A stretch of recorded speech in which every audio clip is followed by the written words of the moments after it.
ఆనందం నీలోనే, ఆధారం నీవేగా, ఆశ్రయం నీలోనే నా యేసయ్యా స్తోత్రార్హుడా. ఆనందం నీలోనే, ఆధారం నీవేగా, ఆశ్రయం నీలోనే నా యేసయ్యా స్తోత్రార్హుడా. దేవుని స్తోత్రం. మన రక్షకుడైన యేసుక్రీస్తు నామములో మన ప్రవచన టీవీ చూస్తున్న ప్రియ విశ్వాసులందరికీ ప్రభు పేరట వందనాలండి. అందరికి వందనాలు. అందరూ బాగున్నారు కదా? మంచిది. సమయాన్ని మనం వ్యర్థపరచకుండా దేవుని వాక్య భాగంలోకి వెళదాం. అపోస్తులైన పేతురు గారు రాసిన మొదటి పత్రిక 3వ అధ్యాయము 10వ వచనమండి.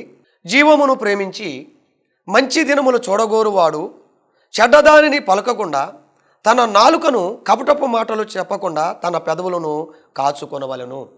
ప్రేమైన దేవుని బిడ్డలారా, జీవమును ప్రేమించి మంచి దినాలు చూడగోరువారు. ఈరోజు ఈ వాక్యం వింటున్న ప్రేమైన దేవుని బిడ్డలారా, ఈరోజు అంశం ఏంటంటే మంచి దినాలు నీవు చూడాలంటే. ఈరోజు మనం దినాలు చెడ్డవి, లోకం భయంకరంగా ఉంది. ఎక్కడ పొసగని దినాలు, ప్రేమ సలారిపోయిన దినాలు, ఆప్యాయత దూరమైన దినాలు, అనురాగం అనుబంధము దూరమైన దినాలు, మంచితనము చెడిన దినాలు, వాయా వరుస లేని దినాల్లోకి మనం వచ్చాం. కనికరం లేని దినాలు, మాధుర్యము ప్రేమ సలారిన దినాల్లోకి మనం వచ్చాం. ప్రేమైన దేవుని బిడ్డలారా, ఈరోజు మనం జీవాన్ని ప్రేమించి మంచి దినాలు చూడకూడాలంటే, అవి మన దినాలుగా గడుపు కావాలి అంటే, ప్రతిరోజు దేవుని కృప మనకి వెంబడించాలి అంటే, దేవుడే ఒక మాట చెప్తున్నాడు. ఏమని? చెడ్డదాన్ని పలకకుండా, తన నాలుకను కపటపు మాటలు చెప్పకుండా తన పెదవులను కాపాడుకోవాలి. ఈరోజు మనం జీవాన్ని ప్రేమించే వ్యక్తులమైతే మన హృదయంలో కపటం ఉండకూడదు, వేషధారమైన జీవితం ఉండకూడదు, పెదాలతో అభద్రాలు మోసాలు దగాలు ఉండకూడదు. మంచి జీవితము జీవించేవారు ఉండాలి, మంచి ప్రవర్తించేవారు ఉండాలి. మనలో అణుకువ కనపడాలి, దీనత్వం కనబడాలి, తగ్గింపు కనబడాలి, ఓర్పు కనబడాలి, ప్రేమ కనబడాలి. దేవుని వాక్యము మన గుండెల్లో ధరించుకుని వాక్యమయ్యే ఉన్నట్లుగా మనము క్రీస్తును పోలిన బిడ్డలుగా నడవాలి. దేవునికి స్తోత్రం. హల్లెలూయా. ప్రేమైన దేవుని బిడ్డలారా, ఇలాంటి ఆత్మీయ జీవితం మనం కట్టుకోవాలి అంటే, మంచి దినాలు మనం చూడాలి అంటే, మన జీవితాల్లో ఒక ఆత్మ సంబంధమైన అనుభవంలోకి మనం రావాలి. దేవుని గురి వద్దకే పరిగెత్తే జీవితం మనకు కావాలి. వాక్యాన్ని చదువుకుంటూ, వాక్యాన్ని ధ్యానించుకుంటూ, వాక్య సంబంధమైన జీవితము కట్టుకుంటూ మన అడుగులు అలా ముందుకు వెళుతూ ఉంటే దేవుడు చెడ్డ దినాలు మన జీవితం నుంచి తొలగిస్తాడు. దుఃఖ దినాలు మన జీవితం నుండి తొలగిస్తాడు. ప్రయాస కలిగిన దినాలు మన జీవితం నుండి తొలగిస్తాడు. ఆశీర్వాదకరమైన దినాలు మనకి ముద్రించి అడుగుపెట్టు స్థలంలో నెమ్మది సమాధానం దేవుడిస్తూ, ఒక్కొక్క కార్యం, ఒక్కొక్క మేలు, ఒక్కొక్క దీవెన మనం చూసేటట్టు దేవుడు చూస్తాడు. ఎందుకని? దేవుడు చేయగలిగిన వాడు, దేవునికి అసాధ్యమైనది ఏది లేదు. ఈరోజు ఈ వాక్యం వింటున్న ప్రేమైన దేవుని బిడ్డలారా, నువ్వు మంచి దినాలు చూడాలి అంటే ఒక ఆత్మీయంగా మనం చేయవలసిన పద్ధతి ఏంటో తెలుసా? ఒక ఆత్మీయులుగా మనం కట్టుకోవలసిన పద్ధతి ఏంటో తెలుసా? ఒక ఆత్మీయులుగా మనం ఎక్కడ గడపాలో తెలుసా? దేవుని దగ్గర గడిపే వ్యక్తులు వారు దేవుని కలిగిన మార్గంలో ఉంటారు. ఆ మార్గంలో నడిచేవాళ్ళు హింసకు చోటెవరు, లోకానికి చోటెవరు, పాపానికి చోటెవరు, అపవిత్రతకు చోటెవరు, చెడ్డ కార్యాలకు చోటెవరు. మరి ఎలా ఉంటారు?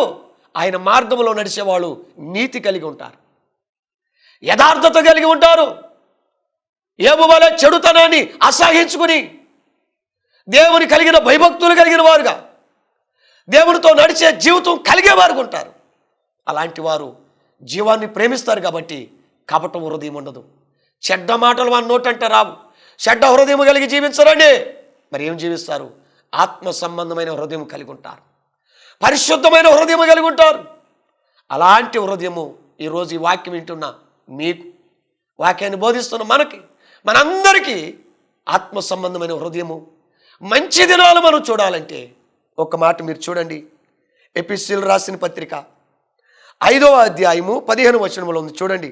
దినములు చెడ్డవి గనుక మీరు సమయమును పోనీక సద్వినియోగం చేసుకొనుచు అజ్ఞానుల వల్లే కాక జ్ఞానుల వల్లే నడుచుకున్నట్లు జాగ్రత్తగా చూసుకొనుడి. పౌలు ఎపిసి సంఘానికి ఏం చెప్తున్నాడు?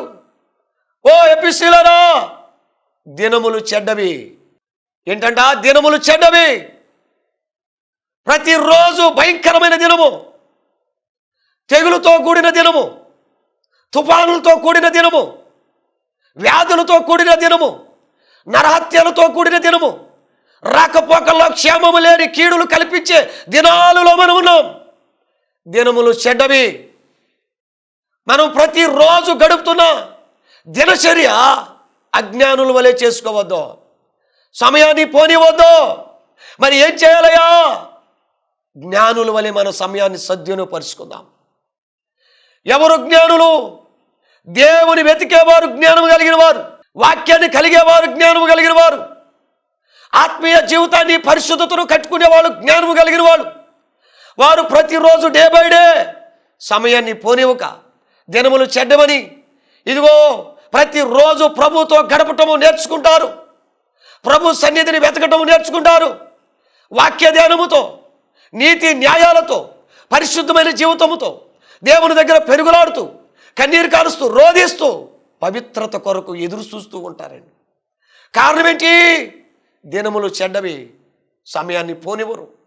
చాలామంది పరిశుద్ధంగా ఉండలేకపోవటానికి కారణం ఏంటి? సమయమంతా దేవునికి ఇవ్వరు. లోకానికి, సెల్ ఫోన్లకి, టీవీలకి, ముసలమ్మ ముచ్చట్లకి, లోక సంబంధమైన ఆశలకి, కోరికలకి, తలపులకి, వారి ఇచ్చలకి చోటిస్తున్నారు. కాబట్టే మంచి దినాలు చూడలేని వారు ఉంటున్నారు, ఆశీర్వాదకరమైన దినాలని కోల్పోతున్నారు, దినములు చెడ్డమైన జీవితంలోకి వెళ్ళిపోతున్నారు, సమయాన్ని సద్వినియోగం చేసుకుంటలేదు. చాలామంది, ఒక వ్యక్తి నా దగ్గరికి వచ్చాడు, అయ్యా పాస్టర్ గారు వందనాలు అని చెప్పాడు. వందనాలన్నా, ఏంటన్నా చాలా రోజులు కనపడ్డారంటే, అన్నా ఇదివరకు భక్తిలో ఉన్నాను, ఇప్పుడు సలారిపోయాను. అదేంటి? అవునన్నా, ఇదివరకు రోజుకి 5 గంటలు ప్రార్థన చేసేవాడిని, ఈరోజు కనీసము 1 గంట కూడా ప్రార్థన చేయలేకపోతున్నాను. నా సమయం అంతా ఇదిగో అపవాది చేతుల్లోకి పిచ్చేసి నేను దొంగిలించబడిపోయానన్నా. దేవునితో గడపలేకపోతున్నాను, ప్రార్థించలేకపోతున్నాను, వాక్య ధ్యానం చేయలేకపోతున్నాను. నాకు ప్రతిరోజు భయం వచ్చేస్తుందన్నా. నిజంగా దేవుని వెంబడించే వ్యక్తి కదా, వాక్యాన్ని ధ్యానించే వ్యక్తి కదా, ఆయన చూడండి జారిపోయిన స్థితిని జ్ఞాపకం చేసుకుని బాధపడుతూ, అన్నా మీరైతే ఆత్మ సంబంధంగా సేవకులతో కలిసి మంచి సేవ చేయాలని భారం కలిగి ఉంటున్నారు కదా, నాకు ఒక సలహా ఇస్తారన్నా అని అడిగాడు. అసలు 5 గంటల ప్రార్థన ఎలా కోల్పోయావు అంటే, మాకు తెలిసిన బంధువులు ఒక మంచి సెల్, పెద్ద సెల్ ఇచ్చారన్నా. ఇది వరకు చిన్న సెల్లే ఉండేది, ఇప్పుడు ఈ ఫోన్ వచ్చిన కాడ నుంచి రకరకాల వ్యాపులన్నీ దాంట్లో ఉన్నాయన్నా. ఇది చూచి, అది చూచి, ఇది చూచి, ఇక చూచే కొందు నా మనసు మారి, నా కోరికలు మారి, నా తలపులు మారి, నా ఉద్దేశాలు మారిపోయి చూడకూడని వాటికి కూడా చోటిచ్చేస్తున్నానయ్యా. నా దేహం అంతా పాడైపోయింది, నా మనసు అంతా పాడైపోయింది, నా హృదయం అంతా చెడిపోయింది. ఇప్పుడు నా దేవుని దగ్గర నేను హృదయ శుద్ధి కలిగి లేనయ్యా అని చెప్తుంటే, అతని వైపు ఒక్కసారి చూసి, అన్నా నాకంటూ ఒక ఆత్మీయుడు నీవు అనుకున్నా. ఎందుకని? భారంతో ప్రార్థన చేసే వ్యక్తి ఆయన. ఏదైనా సమస్య వచ్చిందంటే, ఏదైనా ఎవరికైనా ఇరుకొచ్చిందంటే, పలానోళ్ళు ఇబ్బందులో ఉన్నాడంటే తన ఇబ్బంది గెలుచుకుని ఎప్పపురాలాగా నిత్యము పోరాడే వ్యక్తిలాగా ఉండేవాడు. అలాంటి వ్యక్తి దేవుడు చూశారు కదండి. దినములు చెడ్డవి. ఎందుకని? ఏర్పరిచిన వారిని సైతము కూడా పడగొట్టి అమ్మా సలారిపోయే దినాల్లో ఉన్నాం. ఈ వాక్యం వింటున్న ప్రేమైన దేవుని వెళ్ళారా, నీవు కూడా ఒకప్పుడు ప్రార్థన పరుడివే అమ్మా, నీవు కూడా ఒకప్పుడు ప్రార్థన పరురాలివే. వాక్య ధ్యానమన్నా, సన్నిధన్నా, ప్రార్థనన్నా, పాటలన్నా ఎంతో సంతోషముతో, మహాసంతోషముతో వెళ్ళిన వ్యక్తివే. ఎందుకో నువ్వెక్కడ జారేవో నీకు తెలుసు, ఎక్కడ పడిపోయావో నీకు తెలుసు. దేనికి చోటు ఇవ్వటం వల్ల జారిపోయావు, దేని దగ్గర కూర్చోవటం వల్ల నీ జీవితం పాడైపోయింది. ఒకసారి పరిశీలన చేసుకుందాం. దేవుడు మరలా వాక్యం దగ్గరికి తీసుకొచ్చాడు మనల్ని. దినములు చెడ్డవి, సమయాన్ని పోనిచ్చుకోవద్దు అంటున్నాడు. ఎందుకు సమయం పోతుంది? దుమ్ము వలె కాలము కొట్టుకుపోతుంది, గతించిపోతుంది. అవి నిరీక్షణ లేని దినాలుగా ఉండటానికి వీల్లేదు, ప్రయాస లేని దినాలుగా ఉండటానికి వీల్లేదు. ఆత్మ సంబంధమైన భారముతో కలిగి మనం మాట్లాడదాం, దేవుని వైపు తిరుగుదాం. ఆ వ్యక్తితో అన్నా ఇప్పటి నుంచైనా నువ్వు గ్రహించావు కదా? అవును.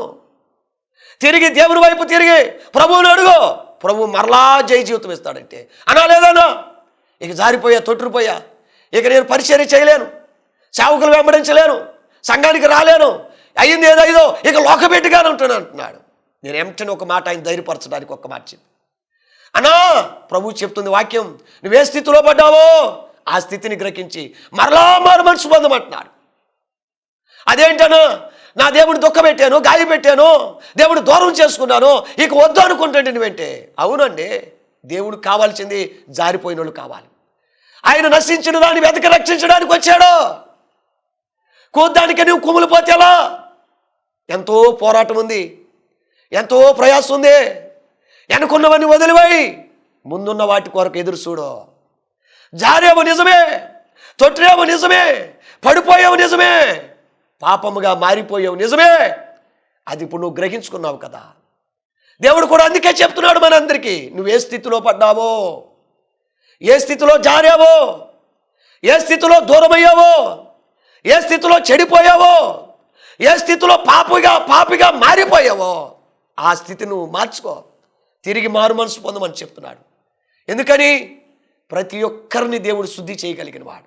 నువ్వెంత ఘోర పాపివైనా, నువ్వెంత దొంగవైనా, నువ్వెంత వ్యభిచారివైనా, నువ్వెంత నరహత్య కలిగిన వ్యక్తివైనా, నువ్వే స్థితిలో పడ్డావు ఆ స్థితిని గ్రహించుకొని మనస్ఫూర్తిగా, యథార్థముగా, నమ్మకముగా, ఏ అతిక్రమం దాయకుండా ప్రభు దగ్గర ఖచ్చితంగా నువ్వు ఒప్పుకునే వ్యక్తివైతే దేవుడు ఎంతని మనల్ని క్షమించగలిగిన వాడు, ఎంతనే మనకు మారు మనసు ఇవ్వగలిగిన వాడు. దైవచిత్తమైన దుఃఖము రక్షణార్థమైన మారు మనసులోకి తీసుకెళ్తుంది. ఆ బ్రదర్కి చెప్పాను, అతని కొరకు 2 రోజులు ప్రార్థించాను. 2 రోజుల తర్వాత ఆ బ్రదర్ కనపడ్డాడు, బైబిల్ కనపడింది. అంటున్నాడు, నాతో నేను మీతో కూడా పరిచర్యకు వస్తానన్నా. వెళ్ళాం, పరిచర్య చేస్తుండగా అక్కడ ఒక ఇంటికి ప్రార్థనకి వెళ్ళాం, ప్రార్థన ఇచ్చాం. ప్రార్థన చేస్తుండగానే దైవశక్తి అతను తాకింది, దైవాత్మావున అతన్ని ఆవరించింది. పరిశుద్ధాత్మ దేవుడు, సర్వసత్యములకు నడిపించే దేవుడు అతని గుండెలు ఒప్పింపజేస్తుంటే, ఏడుస్తూ కన్నీరు రాలుస్తూ రోధిస్తూ గగ్గోలు పెడుతూ ప్రార్థన చేస్తుంటే వాళ్ళందరూ విస్మయం చూశారు. ఇతడు ప్రార్థన కోల్పోయానన్నాడు కదా, మరలా ఇట్లా లోతైన ప్రార్థన ఎలా చేయగలుగుతున్నాడు? అవునో, ఉచ్చరింపను సఖ్యములతో మూలుగులతో ఆయనే మన కొరకు విజ్ఞాపన చేయగలిగిన వాడు. విశ్వాసంతో తిరగగలిగే వ్యక్తివైతే, నా సమయాన్ని నాయన సద్వినియోగం చేసుకోలేకపోయాను, సమయంతో పాడు చేసుకున్నాను, సెల్లకి, ఫోన్లకి, టీవీలకి, లోకానికి సోటిచ్చానయ్యా, ఈ రోజు నుండి అయినా, ఈ నిమిషం నుండి అయినా నన్ను మార్చు, నా హృదయాన్ని కట్టు, నా హృదయానికి మారు మనసు దయచేయమని నువ్వు అడిగితే దేవుడు ఉన్నతంగా నీకు నాకు ఇవ్వగలిగిన వాడు. ఎందుకని? చాలామంది మనం చూస్తున్నాం, నులివెచ్చగా ఉండేవాళ్ళు ఉన్నారు, అశ్రద్ధగా ఉండేవాళ్ళు ఉన్నారు, సోమర్తనంగా ఉండేవాళ్ళు ఉన్నారు, పైకి భక్తిపరులుగా ఉండి లోన శక్తి లేని వారు ఉన్నారు. అలాంటి జీవితం కలిగి, అలాంటి భక్తిహీనత కలిగి ఉండే కంటే దేవుని దగ్గర ఖచ్చితంగా చేరి, ఇంతకాలము నులివెచ్చగానే, ఇంతకాలం ఆచారం వాడుకగానే, ఇంతకాలం నా జీవితము సమయాన్ని దొంగిలించినట్టే ఉండిపోయిందయ్యా, ఈ రోజైనా పరిపూర్ణంగా నేను తిరుగుతాను, ఈ రోజైనా పరిపూర్ణంగా నేను మారుతానని నీ ఒక్కసారి తీర్మానం చేసుకుని చూడు. దేవుడు అద్భుతం చేయగలిగిన వాడు. ఎందుకంటే అన్ని దినాలు ఒకరోజు గుంచే దేవుడు కాదు. మన దినాల్లో ఎన్నో దినాలు చూసాం, సంతోషమైన దినాలు చూసాం, దుఃఖంతో కూడిన దినాలు చూసాం, అమ్మా గుండెలు చెదిరిపోయిన దినాలు చూసాం, ఆప్యాయత కరువైపోయిన దినాలు చూసాం, అనురాగం దూరం అయిపోయిన దినాలు చూసాం, నాన్నవారు పలకరించేవాళ్ళు బంధువులు దూరం అయిపోయిన దినాలు చూసాం. అన్ని దినాలు మనమే చూసుకుంటూ వస్తున్నాం. ప్రతి దినములో దేవుడు కాపుదల ఉంది, ప్రతి దినములో దేవుని కృప ఉంది, ప్రతి దినములో ఆయన మార్గము సరళం చేసి మనల్ని ఓదారుస్తూ, కడుతూ, నిలబెడుతూ, కార్యాలు చేసుకుంటూ, కోరుకున్న రేవుకు నడిపించే దేవుడు ఉన్నాడు. మరి అన్ని దినాలు దేవుడు కార్యం చేసిన దేవుడు. ఎందుకు మన దినాలు చెడ్డమని సమయాన్ని పోనివ్వకుండా దేవుని వైపు తిరిగే వ్యక్తివైతే నీవు జీవాన్ని ప్రేమిస్తావు, నీకు మంచి దినాలు దేవుడు తీసుకొస్తాడు, మంచి రోజులు నీ దగ్గర తీసుకొస్తాడు, మంచి ఆశీర్వాదాలు నువ్వు చూడగలుగుతావు. కారణం ఏంటయ్యా అంటే దేవుడు గొప్ప కార్యము చేయగలిగిన వాడు.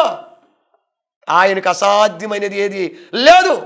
అద్భుతకరుడు, ఆశ్చర్యకరుడు, నీ పట్ల నా పట్ల కృపించి లేవనెత్తగలిగిన దేవుడు. దేవునికి స్తోత్రం. హల్లెలూయా. ఒక మాటను చూడండి, అపోస్తుల కార్యము 27వ అధ్యాయము 20వ వచనములో చూడండి. కొన్ని దినములు సూర్యుడైనను నక్షత్రములైనను కనబడక పెద్ద గాలి మా మీద కొట్టినందున ప్రాణములతో తప్పించుకుందుము ఆశ బొత్తిగా పోయిను. పౌలు గారి యొక్క మిషనరీ సేవలు వాడ మీద వెళుతున్న వాళ్ళు, అమ్మా సముద్రంలో ఉన్న వీళ్ళు కొన్ని దినాలు సూర్యుడైనను చంద్రుడైనను వారి చూడలేదు. భయంకరమైన మబ్బులు కప్పేసినాయి. ఈ దినాల్లో వీళ్ళకి దుఃఖము తప్ప, ఏడుపు తప్ప ఆనందము లేదు. వీళ్ళకి బతుకుతామన్న ఆశ కూడా లేదంటండి. బొత్తిగా అది హృదయంలో నుండి నశించిపోయిందంట. ధైర్యము చెడిన వారు ఉన్నారు, కృంగిపోయారు. ఏమైపోయారంటండి? కృంగిపోయారు. ఒక్కడే ఒక మాట ఉంది 7వ వచనంలో అంటారు చూడండి. అనేక దినములు మెల్లగా నడిచి ఎంతో కష్టపడి క్రిగ్నుగు ఎదురుగా వచ్చినప్పుడు గాలి మమ్మును పోనీకనందున క్రేతు చాటున సల్మోనే ధరిని వాడ నడిపించింది. మనం వెళ్ళే త్రోవలో కొన్ని దినాలు ఎదురయ్యే రోజులు ఉన్నాయి. చెడు ఎదురయ్యే రోజు, మోసాలు ఎదురయ్యే రోజు, కీడులు ఎదురయ్యే రోజు. అమ్మా నాన్నవారు మనకు దూరం అయిపోయే దినాలు, రోజులు మనకు ఎదురవుతాయి. వీళ్ళైతే కొన్ని దినాలు సూర్యుడైన చంద్రుడైన చూడలేదు. వాడలో ఉన్న ఖైదీలకి అమ్మా వాళ్ళందరికీ భయం వేసేసింది. ఇక మనం మరణానికి దగ్గర అవుతున్నాం, జీవానికి దగ్గర కాదు. ఇక మన కుటుంబాలు, మన బిడ్డలు మనం చూడలేం, భార్యలు మనం చూడలేం, ఇల్లు మన స్వజల్ని మనం చూడలేం. ఎందుకని? జల సమాధి అయిపోతున్నాం, సముద్రంలో మునిగిపోతున్నాం. ఇక మనల్ని రక్షించేవారు లేరు, ఆదరించేవారు లేరు, పలకరించేవారు లేరు, మంచి దినాలుగా మంచి రోజులు చూపించేవారు ఎవరు లేరు అని వాళ్ళు కృషించిపోయి ఉన్నప్పుడు ఆ ఓడలో ఒక ప్రార్థనా పరుడు ఉన్నాడు. దేవుని పోలి నడిచే వ్యక్తి ఒక ఆయన ఉన్నాడు. ఎవరయ్యా ఆయనంటే పౌలు గారు. అందరు హృదయాల్లో నిరీక్షణ లేదు, కానీ పౌలు ఒక్కరి హృదయంలో నిరీక్షణ ఉందే. ఎంత గొప్ప నిరీక్షణో చూడండి. ఒక మాట చూడండి ప్రియమైన దేవుని బిడ్డలారా. అక్కడ ఏమైనా చూడండి. అయితే ఓడవారు ఓడ విడిచి పారిపోవాలని చూచి తాము అణవిలో నుండి లంగర పోయేబోనట్లు సముద్రంలో పడవ దింపి వేచిరి. అందుకు పౌలు, వీరు ఓడలో ఉంటేనే గాని మీరు తప్పించుకొనలేరని శతాధిపతితోనూ సైనికులతోనూ చెప్పాను. వెంటనే సైనికులు పడవ తాళ్ళు కోసి దాన్ని కొట్టుకుని పోనిచ్చిరి. తెల్లవారుచుండగా పౌలు 14 దినముల నుండి మీరేమీ పుచ్చుకొనక ఉపవాసముతో కనిపెట్టుకున్నారు కనుక ఆహారము పుచ్చుకొనుడని మిమ్మును వేడుకొనుచున్నాను. ఇది మీ ప్రాణరక్షణకు సహాయమగును. మీలో ఎవని తల నుండైనను ఒక్క వెండ్రుకైనను నశింపదని చెప్పుచు ఆహారం పుచ్చుకొనుడని అందరినీ బతుమాలను. ఇప్పుడు ఎన్ని దినాలు? 14 దినాల నుండి పౌలుతో దేవుడు మాట్లాడాడు. పౌలు, ఇక్కడ నువ్వు నశించవో, నిన్ను వాడుకునే రోజు ఉంది. పలానా చోట నిన్ను నిలబెడుతున్నాను. నీకే గాని వాడికే గాని ఓడలో ఉన్న వారికి ఎవరికి ఏ హాని రాదని చెప్పినప్పుడు పౌలు ధైర్యంగా అంటున్నాడు, ఒక్క ఎంటుక కూడా మీద రాలదయ్యా. మీరందరూ ధైర్యం చెడి ఉన్నారు. ధైర్యముగా నిలబడండి, ధైర్యముగా నిలబడి చూడండి, మీరు కార్యం చూడబోతున్నారు. నా దేవుడు నాతో మాట్లాడాడు. ఎంతని వాళ్ళు రొట్టె విరిచి కృతజ్ఞతాపూర్వకముగా స్తుతులతో రొట్టెని పుచ్చుకున్నారు. ఎంతడే వాళ్ళకు మనోనిబ్బరం, మనోధైర్యం, మనోశక్తి, మనోబలం పొందుకున్నారు. ఎందుకని? ఆ ఓడ నశించిపోకుండా ఉండటానికి కారణం పౌలు ఉన్నాడు. ఈరోజు నీ ఇంటిలో నశించిపోకుండా ఉండాలంటే ప్రార్థనా పరురాలువైన నీవు ఉండాలి తల్లి, ప్రార్థనా పరుడైన నీవు ఉండాలి తండ్రి, ప్రార్థనా పరుడైన నీవు ఉండాలి బ్రదరు, ప్రార్థనా పరుడైన నీవు ఉండాలి చెల్లె. ఎందుకని? వాడ నశించిపోకుండా ఉండాలంటే పౌలు లాంటి ప్రార్థన చేసే బిడ్డలు కావాలి. మన ఇంట్లో ఒక మంచి దినాలు కావాలంటే ప్రార్థన చేసే బిడ్డలముగా మనం ఉండాలి. మన గుండెల్లో భారం ఉండాలి. ఈ అపాయం నుండి తప్పించయ్యా, ఈ ఇరుకు నుండి తప్పించయ్యా, మాకెదురవుతున్న శ్రమలు, మాకెదురవుతున్న నిందలు, మాకెదురవుతున్న ఆటంకాలు, మాకెదురవుతున్న పోరాటాలు, మాకెదురవుతున్న ప్రయాసాల నుంచి మమ్మల్ని విడిపించు. మనం భారంతో ప్రార్థించేవారమైతే, మనం దేవుని దగ్గర కనిపెట్టేవారమైతే, పౌలు భక్తుడికి ఏ విధంగా దేవుడు జవాబిచ్చాడో మనకు కూడా జవాబు ఇవ్వగలిగిన వాడు. ఆయన నిన్న నేడు ఏకరీతిగా ఉన్నాడు. ఆయన చూచుచున్న దేవుడు, ఆలకించే దేవుడు, దిగి వచ్చి కార్యాలు చేసే దేవుడు. ఎంటనే ఆ ఓడ బద్దలైపోయినా తలకో చెక్క పట్టుకుని అదిగో మెలితే దీపం చేరే విధంగా దేవుడు కృప చూపాడు. కారణం ఏంటి? దేవుడు ఇరుకులో విశాలత కలగజేశాడు. వాళ్ళకి మంచి రోజులు లేవనుకున్నారు, మంచి దినాలు లేవనుకున్న వారిని ధైర్యముగా నిలబెట్టి వెలుపలకు తీసుకొచ్చినప్పుడు ఒడ్డుకి చేరగానే వాళ్ళందరూ పౌలు చూడగానే ఒక మంచి హృదయం కలిగి ఉన్నారు. కారణం ఏంటయ్యా? అయ్యా, మా హృదయాలన్నీ చెడిపోయినాయి, మా హృదయాలన్నీ భయంతో నిండిపోయినాయి. ఏ ఒక్కరూ కూడా మేము దేవుని అడగలేకపోయాం, ప్రార్థించలేకపోయాం, బతులుమాడలేకపోయాము. కానీ నీ ఒక్కడ ఉండి మా అందరి కొరకు ప్రార్థన చేశాం. నీ ప్రార్థనే వాడకు రక్షణ కలిగినట్లుగా, వాడలో ఉన్న మేమందరూ వెలుపులకు వచ్చేటట్టు నీ ప్రార్థన కారణమైంది. అమ్మా, మన ఇంటికి దీవెన రావాలంటే మీరు చేసే ప్రార్థన కారణం అవ్వాలి. మీరు దేవుని దగ్గర మొరపెట్టే విధానం కారణం అవ్వాలి. దేవుని దగ్గర వెతికే విధానం కారణం అవ్వాలి. అలా మనం ఎప్పుడైతే ఉంటామో అప్పుడే దేవుడు మనకు ద్వారం తెరుస్తాడు. ప్రార్థన వల్లే ఇలాంటి కార్యాలు జరుగుతాయి. ప్రార్థన లేకపోతే అసాధ్యం. ప్రతి ఇంట్లో దరిద్రం పోవాలన్నా, కరువు పోవాలన్నా, సమస్య పోవాలన్నా, ఇరుకు పోవాలన్నా, శ్రమ పోవాలన్నా ప్రార్థనే. మనం ప్రార్థించే వారం కూడా ప్రార్థనే మనకి ఆయుధముగా మారాలి. ప్రార్థించే వారం ఉంటే దేవుడు గొప్ప కార్యాలు చేయగలిగిన వాడు. దేవునికి స్తోత్రం, హల్లెలూయా. చివరికి ఒక మాట చూడండి, ఆది కాండము 26వ అధ్యాయంలో ఒక చక్కని మాట ఉంది. ఏమని? 26:1 అబ్రహాము దినములలో వచ్చిన మొదటి కరువు కాక మరి యొక్క కరువు ఆ దేశంలో వచ్చును. అప్పుడు ఇస్సాకు గెరారులో ఉన్న ఫిలిష్తీయుల రాజైన అబీమెలెకు వద్దకు వెళ్ళెను. అబ్రహాము దినములోకి వచ్చిన కరువు కంటే మరొక కరువు వచ్చింది. ఈ కరువు ఎవరు ఎదుర్కొంటున్నాడు? ఇస్సాకు ఎదుర్కొంటున్నాడు. ఆ దినాల్లో భయంకరమైన కరువు.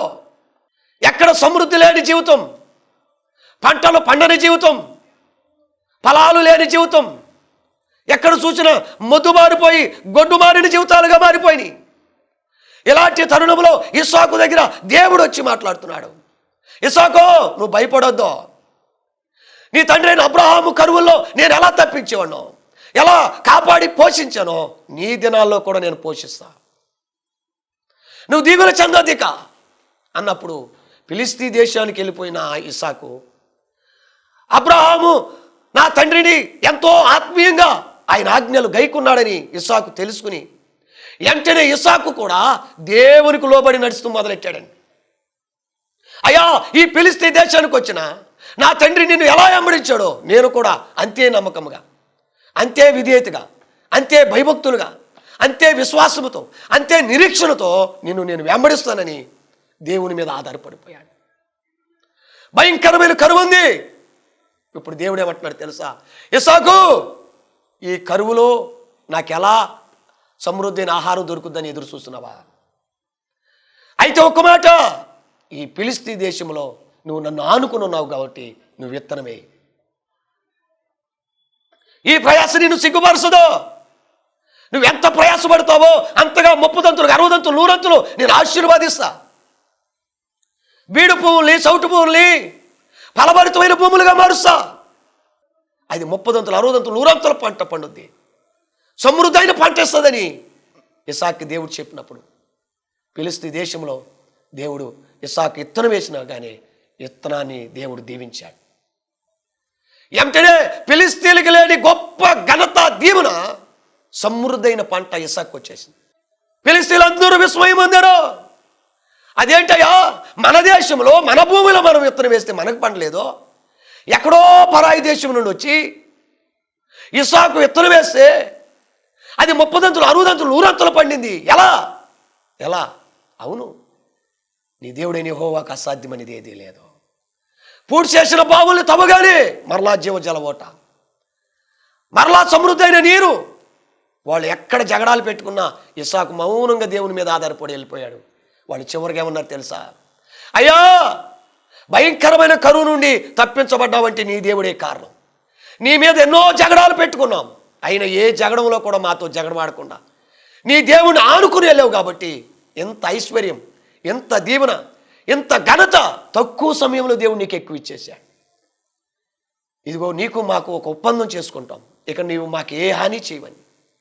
ఎందుకని ఇసాకు ఒంటరిగా వెళ్ళినా అమ్మా వందల కొలది ఆశీర్వాదాలు ఇచ్చినట్టు దేవుడు ఇచ్చేశాడు. ఈరోజు నువ్వు ఈ వాక్యం వింటున్న నీవు ఏ కరువులో ఉన్నావో, నీ దినాలు కరువులో ఎలబుచ్చుకుంటున్నావేమో, శ్రమలో ఎలబుచ్చుకుంటున్నావేమో, ప్రయాసపడి ఆదరణ లేక ఉన్నానని ఎలబుచ్చుకుంటున్నానేమో, నా ఇంట్లో అంతా కష్టమే, నా వ్యాపారంలో అంతా కష్టమే, నా ప్రయాణంలో అంతా కష్టమే, నాకు ఎదుగు బదుగు లేదనుకుంటున్నావేమో. నీ దినాలు మంచి దినాలుగా మారాలంటే, మంచి జీవితంలో చూడాలి అంటే ఈరోజు ఈ వాక్యం విన్న నీవు దేవుని వైపు తిరగండి. సమయాన్ని సద్వినియోగం చేసుకో, ప్రార్థన చేయి, భారం పెట్టుకో. నీ వ్యాపారం కొరకు, నీ కుటుంబం కొరకు, నీ బిడ్డల కొరకు, నీ భార్య కొరకు, నీ భర్త కొరకు, నీ వెళుతున్న మార్గం కొరకు ప్రతిరోజు ఒక భారంతో ప్రార్థన చేయి. దేవునికి విరోధమైనది ఏదున్నా నువ్వు ఒప్పుకుని దిద్దుకుని చూడు, ప్రభు నీ మార్గాన్ని సరళం చేస్తాడు, నూతన కార్యాలు జరిగిస్తాడు, నూతన ద్వారాలు దేవుడు తెరుస్తాడు. అప్పుడు నువ్వే సాక్ష్యం చెప్పగలుగుతావు. నేను నా దేవుని వైపు తిరగగానే నాకు వెలుగు కలిగింది, నన్నెన్నడూ సిగ్గుపడకుండా దేవుడే చేశాడు, నా ప్రయాస ఆశీర్వాదకరంగా మార్చాడు.